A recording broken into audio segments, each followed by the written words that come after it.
Dans la nuit où il fut trahi, le Seigneur Jésus fut conduit par ceux qui le livraient vers Caïphe, le grand prêtre. Or, les principaux sacrificateurs et tout le Sanhédrin cherchaient quelques faux témoignages contre lui, de manière à le faire mourir. Et ils n'en trouvèrent point, bien que plusieurs faux témoins soient venus. Un aspect important doit être souligné dans cette situation. Alors qu'il était interrogé et accusé faussement de nombreuses choses, Jésus ne répondit pas un mot. Mais lorsque le grand prêtre lui demanda, « Dis, si toi tu es le Christ, le Fils de Dieu », il répondit, « Tu l'as dit ». La conséquence fut que le souverain sacrificateur se saisit de sa confession pour le condamner. Le matin suivant, l'ayant lié, ils l'emmenèrent et le livrèrent à Ponce Pilate, le gouverneur. Pilate l'interrogea, disant, « Es-tu, toi, le roi des Juifs ?»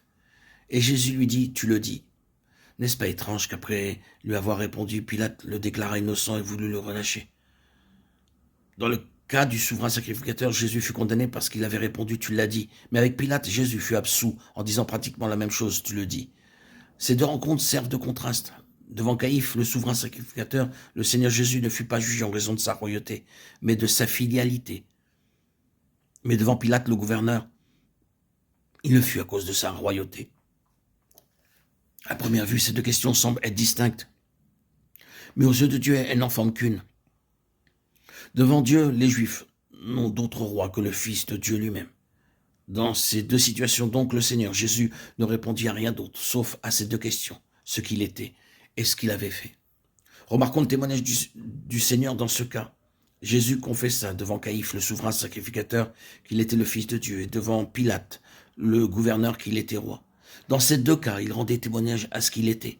Quand le souverain sacrificateur entendit que le Seigneur rendait témoignage par ses paroles, « Dorénavant, vous verrez le Fils de l'homme assis à la droite de la puissance et venant sur les nuées du ciel. » Il déchira ses vêtements en disant « Il a blasphémé.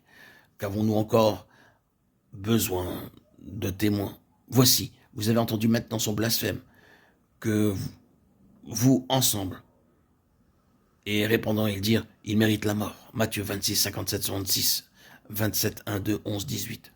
Pourquoi n'ont-ils pas accepté le témoignage donné par le Seigneur Jésus? Quelle était leur pensée secrète? Ils n'avaient pas l'intention de prouver qu'il était ou non véritablement le Fils de Dieu, car ils s'estimaient que le seul fait d'avoir confessé qu'il était le Fils de Dieu était déjà coupable. Leur intention n'était pas de prouver un fait, mais d'avoir un prétexte pour pouvoir l'accuser. C'est pourquoi, dès que le Seigneur Jésus reconnut qu'il était le Fils de Dieu, ils qualifièrent ses paroles de blasphématoires et le condamnèrent. C'est la preuve qu'ils n'avaient pas l'intention de rechercher si cet homme était vraiment le Fils de Dieu. Leur seul souci était de pouvoir le condamner et le tuer en se basant sur une quelconque de ses paroles. Ils étaient les chefs de file du judaïsme, et c'est pourquoi ils n'étaient pas soucieux des affaires de Dieu.